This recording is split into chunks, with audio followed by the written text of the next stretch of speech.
En el Día de Noticias establecemos comunicación con la senadora Isabel Zuleta. Ella es del Pacto Histórico.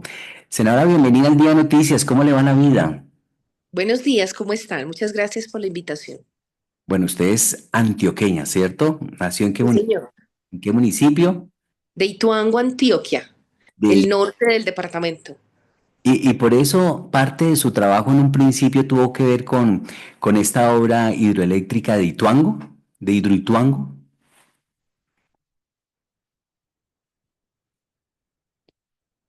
Ah, se ha perdido la comunicación. Senadora, se me fue. Ahí ya está. ¿Me escucha? Sí, lo escucho, se cortó.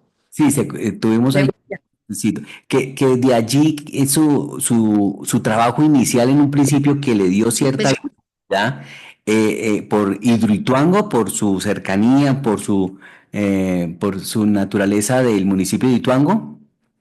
Así es, yo empiezo una lucha ya hace casi 20 años por las afectaciones sociales y ambientales del megaproyecto hidroeléctrico Hidroituango y a unir a las comunidades para reclamar sus derechos, por la defensa de los derechos humanos, de los derechos ambientales, de los derechos colectivos, y desde allí, pues no he dejado de luchar. Correcto. Pues yo le voy a ir expresando algunas cosas para que los colombianos la conozcan más, porque usted es una senadora que desde antes de ser senadora ya se hizo popular, ya se hizo conocida. Lógicamente que habrá muchos colombianos que no saben quién es Isabel Zuleta o la empiezan a conocer, a relacionarse más con ella. En ese sentido, pues vamos a ir conociendo un poco sobre su trabajo. ¿Cómo se inicia en esto de la política? Bueno, realmente fue una invitación directa del entonces senador Gustavo Bolívar y también de Gustavo Petro.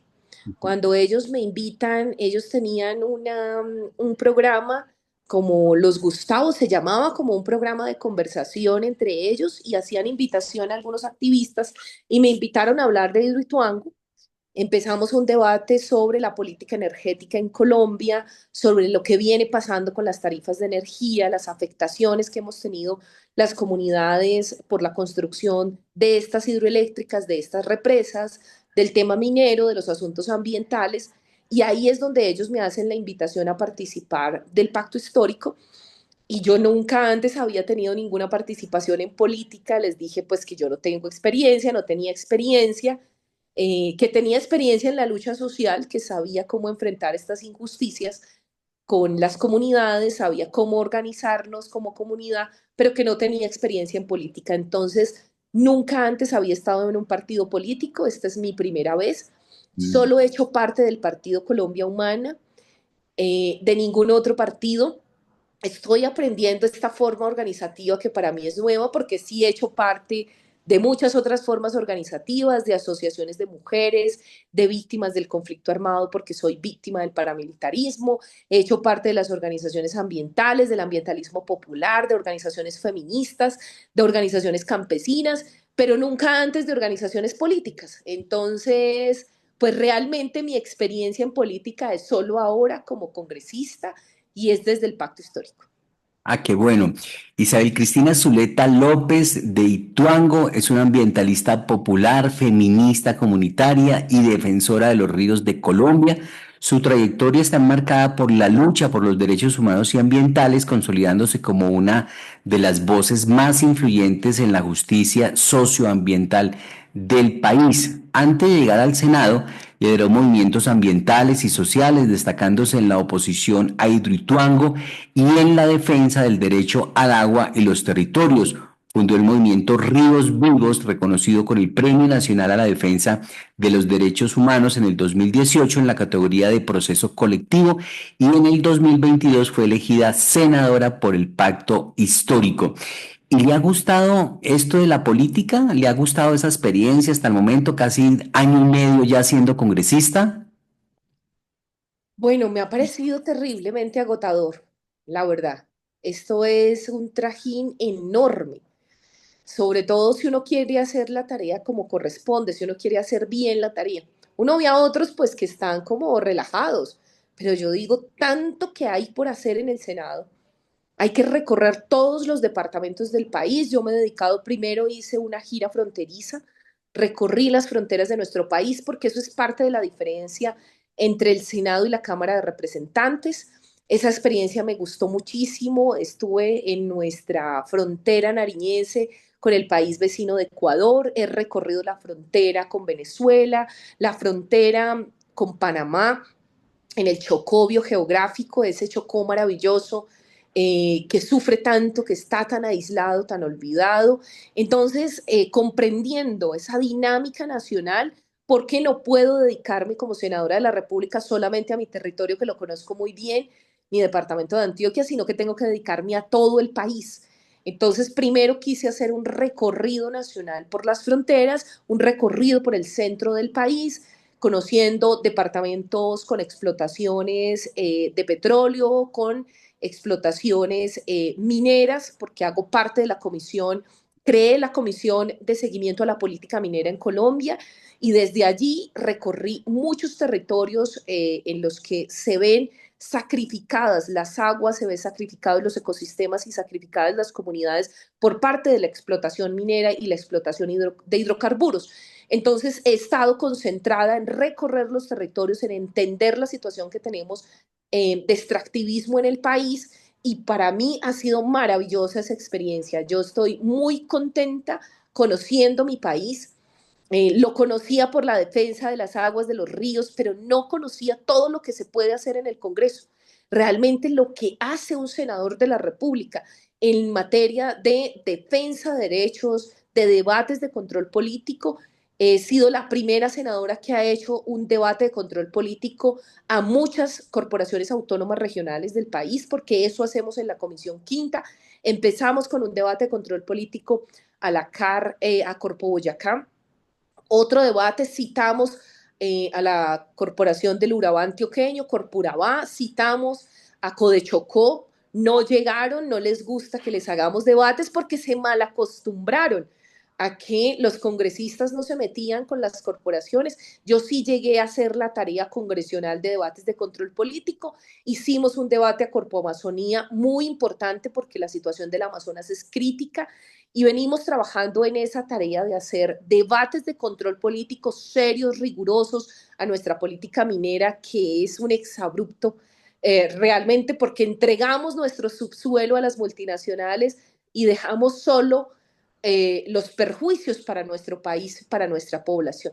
Entonces, en materia legislativa, me ha encantado sentarme a escribir proyectos de ley con rigurosidad, hacer la investigación para los proyectos de ley. Sacamos adelante el proyecto de pasivos ambientales. Nuestro país no tenía ley de pasivos ambientales. Estamos sacando un proyecto de ley maravilloso que es la reforma al Fondo Hortifrutícola para los productores de frutas y verduras en Colombia. Y eso como que a algunos no le paran bolas. Algunos dicen, ¿qué es eso de las frutas y las verduras? ¿Cómo funciona?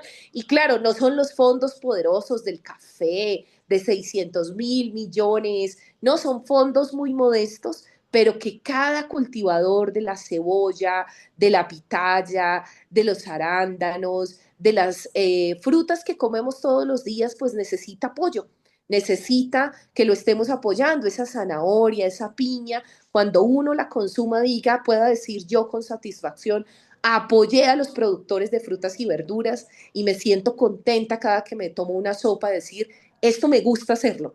La otra política, la de los partidos, esa sí no me ha gustado tanto. Esa dinámica ha sido muy difícil porque eso es mucho codo, mucha cizaña, mucha cosa, y yo no he estado acostumbrado a esa porque en un movimiento social nadie quiere ser presidente. Todos estamos rogándole a ver quién quiere ser presidente de la Junta de Acción Comunal, quién nos ayuda con la tesorería. Todos queremos ayudar, pero no asumir esas responsabilidades. En un partido político todo el mundo quiere ser presidente. Mm. Claro, ahí hay unos recursos, y hay unas cosas, y hay unos manejos, y hay unos avales. Hay una cosa que para mí es complicado, estoy aprendiendo, me ha costado, pero la labor congresional es bellísima. La labor congresional, por más que nos hagan trampas como la que nos hicieron con la consulta, que son unos tramposos, yo creo que el espíritu del Congreso, el espíritu de llegar a consensos, cuando no hay estas interferencias de estos intereses tan poderosos, es un espíritu muy valioso. La Comisión Quinta es una comisión maravillosa donde debatimos asuntos sumamente importantes. Hemos debatido las tarifas de energía, estamos logrando transformar la fórmula tarifaria y esto es un beneficio para toda la población y sobre todo para los estratos más vulnerables. Entonces yo sí me siento muy contenta de la labor, es una labor que me gusta, que me siento ayudando a la gente, que es lo que siempre he querido, y siento que desde el Congreso se pueden hacer muchísimas cosas que tristemente las han usado para otras cosas, pero cuando uno se mete a ayudar, hoy estamos en la tarea de la paz, estamos posibilitando que se piense la paz urbana en nuestro país, eso no se había hecho antes, yo estoy liderando el proceso de paz urbana en Medellín y el Valle de la Aburrá con bandas y estructuras criminales de más de 40 años, muchos jóvenes metidos en estos combos, en estas bandas, y yo estoy ayudando en esa tarea, hemos reducido las tasas de homicidio y yo me siento muy orgullosa de cada vida que se salve. Para mí es una enorme alegría y eso lo ha permitido también esa labor congresional, porque también hago parte de la Comisión de Paz, hago parte de la Comisión Afro, parte de comisiones legales en donde se trabajan los asuntos de paz. Eh, ¿Qué profesión tiene Isabel Zuleta? Yo soy socióloga de la Universidad de Antioquia, de la Universidad Pública. Socióloga. Bueno, y se puede definir, ya vamos con muchas cosas interesantes que usted ha hablado, que es que da mucha información que es importante poderle transmitir a a la ciudadanía realmente qué hace un senador como Isabel Zuleta, porque puede haber por ahí un referente en muchos colombianos sobre quién es Isabel Zuleta, pero desconocían seguramente esta faceta, ese apasionamiento que tiene por lo ambiental, por lo público, por lo servir, por solucionar problemas. Entonces, pero ya vamos para allá. ¿Usted se definiría como una activista, como se dice popularmente hoy a algunas personas que tuvieron mucho éxito antes de llegar al Congreso, a la política, tuvieron mucho éxito en alguna bandera que mostraron, en el caso suyo, lo ambiental? Sí, claro, definitivamente, yo sigo siendo una activista. El activismo y, y me ha molestado cuando desdeñan el activismo, creen que el activismo es una acción irreflexiva, una acción que simplemente está para salir a la calle, protestar. No, nosotros los activistas nos preparamos muchísimo y tenemos que prepararnos porque damos debates todo el tiempo para la defensa que realizamos de los territorios, del agua, de la vida, en mi caso de los ecosistemas, de la biodiversidad. Y para eso, pues tenemos que prepararnos. Nuestros argumentos son de fondo. Se ha dicho que el activismo es contrario a la ciencia, nada más absurdo. Yo he tenido siempre de la mano profesores, geólogos sobre todo, que nos han ayudado con esta situación de Hidroituango a comprender las fallas geológicas y un campesino siempre me decía, Isa, si nos toca aprender chino para defender esta tierra, lo vamos a hacer. Eso es un activista. Lo que nos toque aprender, lo aprendemos con tal de defender la tierra que nos vio nacer, con tal de defender los derechos que tenemos como seres humanos. Hoy estoy en la defensa de los derechos de las personas privadas de la libertad, que son personas tremendamente vulnerables a las que la sociedad les dice que ya están desechados en unas cárceles porque cometieron delitos, porque cometieron errores en su vida y nosotros creemos como proyecto político que merecen segundas oportunidades, que tienen derechos. Entonces sí, he denunciado porque no les dan los alimentos, denuncio porque no los sacan al sol, denuncio por los maltratos que reciben del IMPEC y de los funcionarios del IMPEC. Sí, eso hacemos los activistas. Ahora lo hago desde una labor congresional y por supuesto si me toca citarlos al Congreso, los cito, pero esa labor del activismo consciente, juicioso, disciplinado, ha llevado a que en nuestro caso desde el movimiento Ríos Vivos tengamos imputadas a 3 empresas, 3 grandes empresarios del país. ¿Por qué? Por delitos ambientales. Y eso viene desde hace 18 años. El activista es aquel que no cede, que no renuncia, que a pesar de las amenazas de que nos han matado varios líderes sociales, de mi movimiento nos han matado 6 líderes sociales y siempre nos van a doler. ¿Por qué? Porque nos sentimos perseguidos, porque no entienden que lo que nosotros hacemos es precisamente estar en desacuerdo, oponernos, y el derecho a la oposición tiene que existir en Colombia, pero en algunos casos dicen, no, usted no se puede oponer. Bueno, un activista es aquel que de manera argumentada inicia una lucha social, no la abandona, porque si hay algo que yo desprecio es aquellos que inician una causa y la abandonan. Yo no he abandonado por más que sea congresista, ni mi labor de liderazgo social y ambiental, ni la pertenencia al movimiento Ríos Vivos, ni la lucha en contra de Hidroituango, ni las denuncias en contra de Hidroituango. Entonces, yo no puedo abandonar de donde vengo. Yo no siento ninguna vergüenza, como me han dicho, no diga que usted es de Medellín y no de Ituango, porque eso es un pueblito por allá olvidado en el nudo del Paramillo, en una selva. No, yo no voy a hacer eso nunca. Yo no olvido ni de dónde vengo, ni que nací al lado de un río maravilloso, una selva, crecí ahí y yo me siento muy orgullosa. Claro, la mayoría del tiempo estuve en Medellín, una ciudad muy agreste, muy violenta. Hoy trabajo por esa ciudad maravillosa que nos acoge a la población desplazada, porque así como Bogotá, Medellín es la segunda ciudad que más acoge población desplazada y cuando a uno lo desplaza el conflicto, uno agradece el lugar que lo recibe y lucha también por ese lugar, sin olvidar de dónde viene, sin olvidar dónde nació. Llegó a la política por accidente, a usted la llamaron, de pronto vieron el trabajo que estaba haciendo y dijeron, venga, cuéntenos acá qué es lo que está haciendo, y así fue que llegó a la Colombia Humana, pero no fue que usted empezó a buscar dónde se metía para hacer política o tenía como sueño ser congresista. No, yo nunca pensé en ser congresista. De hecho, hice campaña en contra de varios congresistas, alcaldes, hacía activismo para que no saliéramos a votar presionados por grupos al margen de la ley. Y bueno, siempre con muchas críticas a la política y nunca quise ser ni siquiera concejala o diputada, nunca se me ocurrió, no se me pasó por la mente, pero bueno, si me meto en algo y cuando acepté dije es porque lo voy a asumir con toda responsabilidad, con todo rigor y porque voy a seguir estando en las calles acompañando a la gente en donde estén las luchas sociales y populares. Ahí voy a estar yo acompañando en la medida de lo posible. No damos abasto, somos un equipo de la UTL de 10 personas, que es lo que nos permite la ley, y quisiéramos tener 32 para cada departamento, todos los que fueran para acompañar cada lucha de este país por la defensa del agua. Pero bueno, hacemos la tarea, eso sí, no descansamos ni un solo fin de semana de estar en los territorios acompañando a la gente. Bueno, como un activista no renuncia a sus principios, a su filosofía, a sus banderas, por lo que lucha, pues creeríamos, y usted se define y se reconoce como activista, creeríamos que usted va a estar de acuerdo en poder llamarle la atención al gobierno si está incumpliendo. Fíjese usted que la representante a la Cámara por Bogotá del Nuevo Liberalismo, Julia Miranda Londoño, ella fue directora de Parques Nacionales. Si mal no estoy, fue directora del ambiente en Bogotá. Ella hizo una denuncia, ella dijo, el gobierno de Gustavo Petro nos hizo creer que el medio ambiente era prioridad, pero las cifras lo desmienten.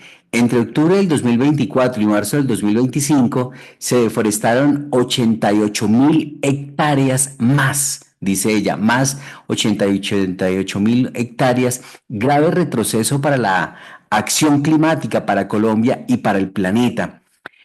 ¿Usted cree que este gobierno ha actuado bien? ¿Está de acuerdo con esta afirmación de Julia Miranda, quien dice que el gobierno de Gustavo Petro nos hizo creer que el medio ambiente era prioridad?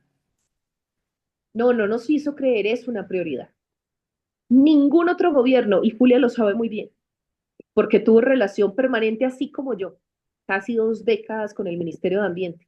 El Ministerio de Ambiente era paquidérmico, era un ministerio que no tenía ni garras, ni pies, ni manos, era un ministerio de adorno, no tenía presupuesto. Este gobierno creó el Fondo para la Vida y eso no existía en otros gobiernos. Y por supuesto que hay fallas. Y tiene razón la representante porque teníamos muchas más expectativas. Claro, queríamos que se hicieran muchas más cosas, pero también hay que decirle lo que ha hecho este gobierno, ningún otro lo ha hecho. Ninguno en materia ambiental. Este gobierno no solamente ha insistido en reducir las tasas de deforestación y en eso ha avanzado porque ha generado nuevas estrategias para reducir las tasas de deforestación, porque además partió de la premisa de que las anteriores estrategias fueron un fracaso. Los anteriores gobiernos seguían repitiendo lo mismo, seguían haciendo lo mismo. Lo que pasa es que cambiar de estrategia es difícil, es distinto. Y cambiar a un nuevo modelo de gestión ambiental se necesita tiempo en materia de biodiversidad, en materia de fortalecimiento de la institucionalidad ambiental, Este gobierno se la ha metido toda, ha sido una prioridad. Nosotros hablando con el Ministerio de Minas y Energía, siempre nos decían, es que el Ministerio de Ambiente es no, ya hoy es la prioridad. La Agencia Nacional de Minería, la Agencia Nacional de Infraestructura, por ejemplo, de Infraestructura y la Agencia Nacional de Hidrocarburos, saben que el cumplimiento de la famosa sentencia de la ventanilla minera es una obligación. Nosotros luchamos por esa sentencia hace mucho tiempo y no habíamos podido siquiera avanzar en su cumplimiento. Hoy la Agencia Nacional de Minería, para expedir un título minero, pide certificación ambiental. Antes, primero expedían el título minero y después venían a ver si allá había un ecosistema estratégico. Cuando ya lo habían expedido, entonces las multinacionales mineras y los mineros que decían, ya tenemos un título, de malas el ambiente, de malas los ecosistemas. Pues no, hoy en el gobierno del cambio primero se pide ese certificado ambiental sobre las condiciones ambientales en donde quieren pedir el título minero y después se hace el análisis del otorgamiento o no del título minero. Este gobierno es el que ha negado títulos mineros. Entonces sí, queríamos mucho más. Yo quería, por ejemplo, una reforma al Código de Minas. No hemos podido. No hemos podido avanzar porque las condiciones políticas son difíciles. Sin embargo, allí está. Ya tenemos formulado el nuevo Código de Minas, la reforma al Código de Minas se está consultando con las comunidades étnicas en más de 20 años de un Código de Minas nefasto. Y aquí en las laderas de Bogotá lo podemos ver. La situación que se vive en las laderas es terrible. La situación que vive la sabana de Bogotá es aterradora. Y nosotros, ¿qué estamos diciendo? La manera de cambiar eso es cambiar la norma ambiental, pero también ser más rigurosos, pero también ser más juiciosos y transformamos, no hemos podido cambiar la norma de la ley minera, estamos apenas en proceso de consulta previa porque nunca antes decían que no, que eso era gastar mucha plata en un proceso de consulta previa. Este gobierno terminó la consulta para la reforma al Código de Minas con la población afro, con la población indígena, con la población afro y con la población rojo. Así que sí, eso es una nueva norma ambiental, claro que sí. Y nosotros tenemos toda la esperanza, porque es primera vez que se hace la consulta para la reforma al Código de Minas. Segundo, una norma que nosotros logramos cambiar, que hoy se le está dando aplicabilidad rigurosa, el acuerdo de Escazú. El acuerdo de Escazú hoy en todas las entidades ambientales saben que tiene que aplicar. Tercero, cambiamos la ley 133 y la representante sabe porque ella estuvo ahí en la Comisión Quinta en esa reforma que hicimos de la ley 133. Inmediatamente empezamos a hacer vigilancia de la aplicabilidad de esa norma. Nunca había sucedido eso en otro gobierno. La disposición, el concepto favorable para que cambiáramos esas normas. Así que sí, dificultades todas, todas las dificultades en la administración, en materia ambiental, sobre todo porque en materia ambiental hay que hacer un ejercicio en contra de lo que se considera que da plata en este país, que es el extractivismo. Por supuesto que oponerse a los mineros no es sencillo, eso no es fácil. Que se puedan proteger los acuíferos y las zonas de recarga hídrica, eso es un logro enorme. Hoy estamos hablando de la protección de las zonas de recarga hídrica, que eso antes no se hacía. Hoy tenemos un mapa claro para Colombia de la superposición de títulos mineros, de zonas de extracción de petróleo y las zonas de recarga hídrica. Eso no se había logrado. Nos falta mucho, sí, ahora nos falta que las respeten, pero por lo menos se están identificando. El Servicio Geológico Colombiano está ayudando en eso. Le falta mucho. Yo quería un servicio geológico más activo, más que se metiera con lo que son las aguas subterráneas, que hay que protegerlas porque si no, no vamos a tener aguas superficiales. Sin embargo, pues poco a poco se va avanzando y yo creo que ningún otro gobierno ha hecho lo que este gobierno ha hecho en materia ambiental. Eso es clave, fundamental lo que usted acaba de manifestar, señora, en el sentido de que por ese lado, si bien se reconoce que faltan más acciones, este gobierno ha logrado mostrar una faceta diferente. Ha habido un cambio en ese sentido, usted lo reconoce así, y es el gobierno que más ha hecho por lo ambiental.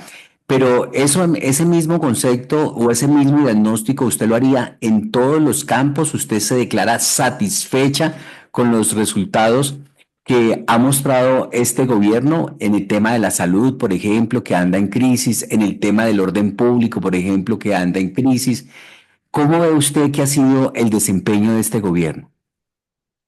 Bueno, yo creo que a nuestro país le falta una cosa muy importante y es la identidad nacional, los asuntos que nos cohesionen a todos, porque somos un país de regiones, somos un país multicultural y eso es maravilloso, pero eso hace que no tengamos esos asuntos de interés nacional con toda claridad y esa identidad nacional.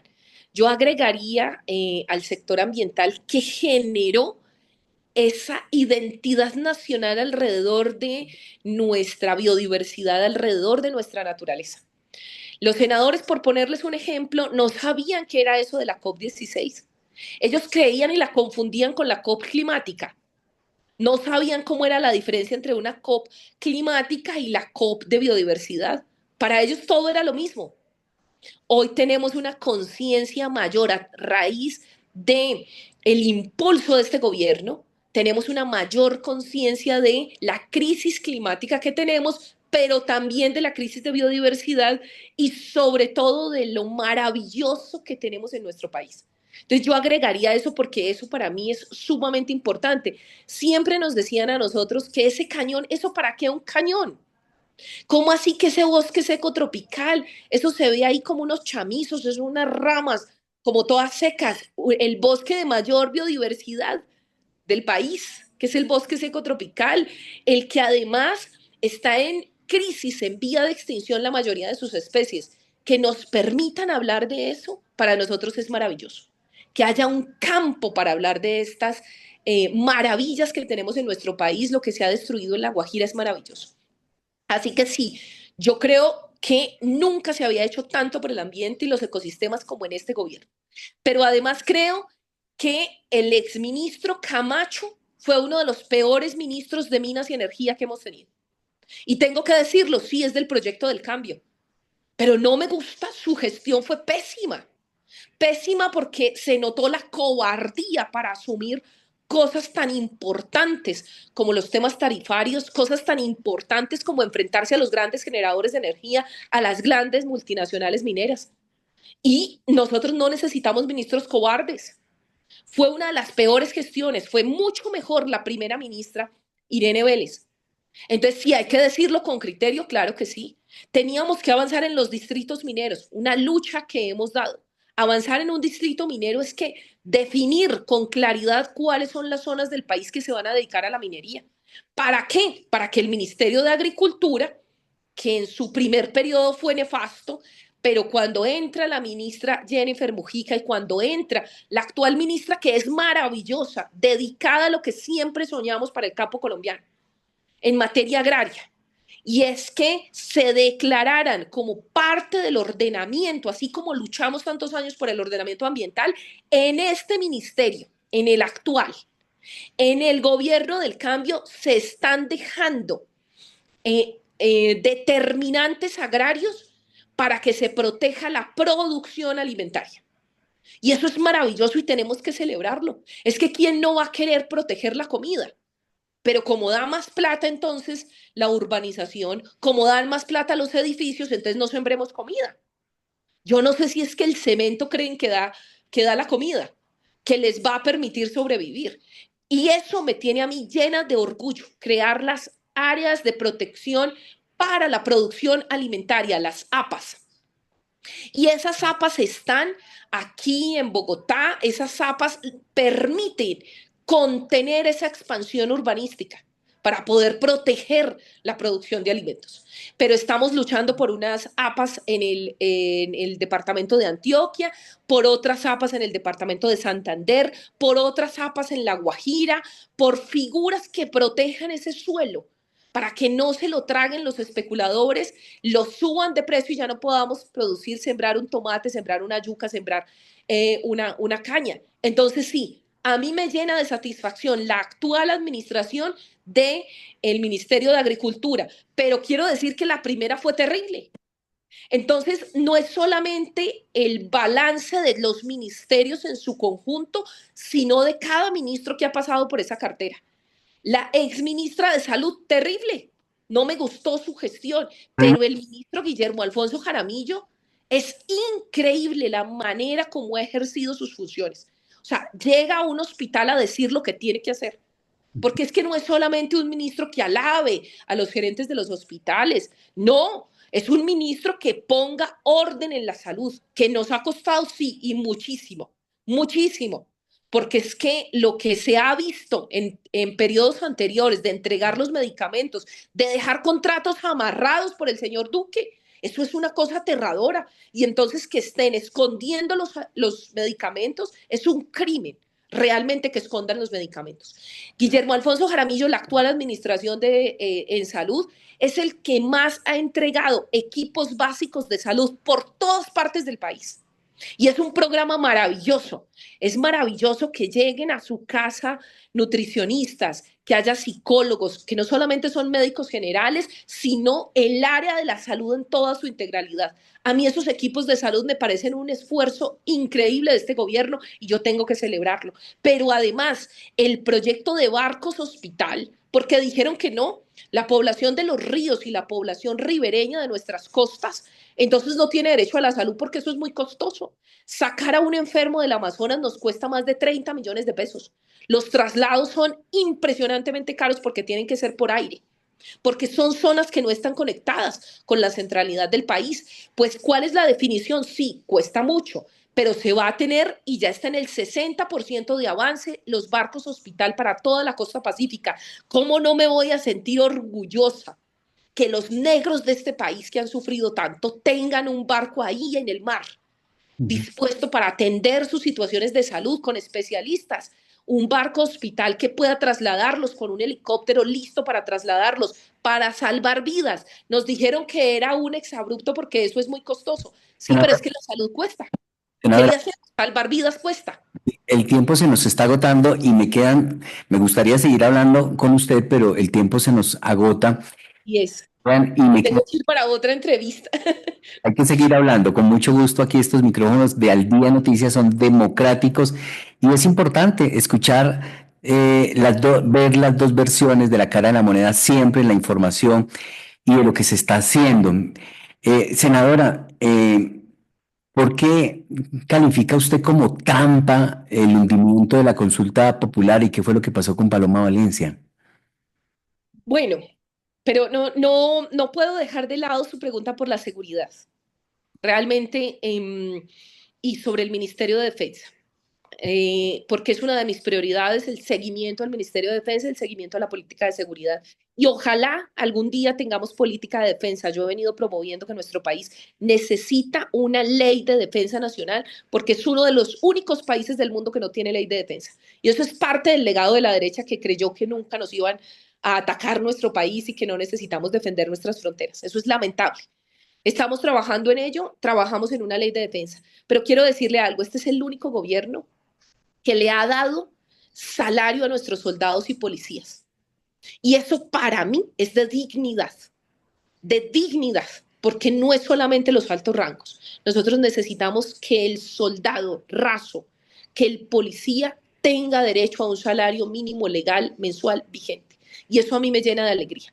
Tenemos una situación de seguridad muy dura, pero desde que nuestros soldados estén bien, desde que sus familias tengan comida, vamos a estar mejor. Yo sé que poco a poco vamos a salir de esta situación tan dura.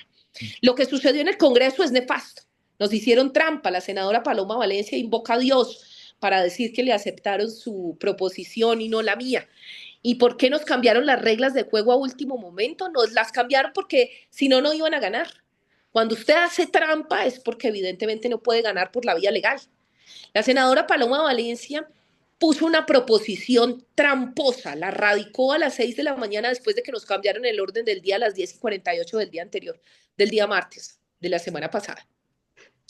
Nosotros estábamos acostumbrados a que las proposiciones las radicábamos de manera presencial y de un momento a otro nos dijeron que no, que se podía radicar de manera virtual y yo les decía, pero oiga, avisen, porque si no es muy jodido si usted no está avisado. Avisen siquiera, porque pues sí, ella madrugó es que mucho a las 6 de la mañana, mi proposición la radiqué de primera, Pero, a las 10 cuando me abrieron registro. senadora, perdón que la interrumpa, pero es porque el tiempo se nos agotó. Hay una situación, por ejemplo, el caso de Marta Peralta, ¿usted cómo lo ve? en el salón de belleza, hora y media evadida de la plenaria y que no le dieron tiempo de votar. ¿Cómo analiza usted la situación de Marta Peralta? No, lamentable porque nosotros en estas cuestiones sabemos que no podemos alejarnos del Congreso. O sea, yo si voy al baño, dejo a un asesor pendiente de lo que suceda. Pero fíjese usted que no nos dejaron entrar a nuestros asesores. Ninguno de la bancada de izquierda pudo entrar sus equipos de comunicaciones, sus asesores. Nuestro ministro del Interior no pudo entrar su equipo y la derecha tenía todo el equipo para poder avisar, para usted estar pendiente, porque es que eso de no poder ir al baño, sí, que le cambien de un momento a otro, le abrieron antes, suenan la campanita para que usted, entonces, si salió a algo, pueda entrar a votar. En las votaciones de la consulta no sonaron ni siquiera la campana. Ahí mismo cerraron el registro. Ujú. Cerraron y además levantaron la plenaria. ¿Cuál es la diferencia? Eso lo tiene que saber la ciudadanía. Una cosa es cerrar el registro, pero es que si usted levanta la plenaria, nos arrebataron el derecho de apelación inmediata, Es de cierto. solicitar que se volviera a votar. Y eso es lo que yo acabo de erradicar y esa va a ser la discusión de mañana. No va a ser una discusión sencilla. Como me dijeron que ya se podía radicar por internet, pues yo la radiqué a las 00 horas, porque nadie puede entonces madrugar antes que yo. Porque si me dicen que es el cambio en las reglas del juego, vamos a ver si para mañana ya funciona el cambio en las reglas o solamente era para la senadora Paloma Valencia y no para la senadora Isabel Zuleta, porque como ella no importa, ella no es de alta alcurnia, vengo de un pueblo, de una selva, entonces seguramente conmigo son distintos. Senadora, vamos a seguir, a tener que seguir hablando. Una última pregunta, y es que su nombre aparece involucrado con la renuncia de Ángela María Buitrago al Ministerio de Justicia, que usted sería una de las personas que estaría influyendo para cambio de presos o para no extradición. ¿Cómo ve usted el asunto, ese señalamiento que se le hace en este momento? Bueno, yo hago parte del proceso de paz urbana. El señor presidente me designó y me autorizó para todas las gestiones necesarias. Yo tengo designación del presidente de la República, no de una ministra.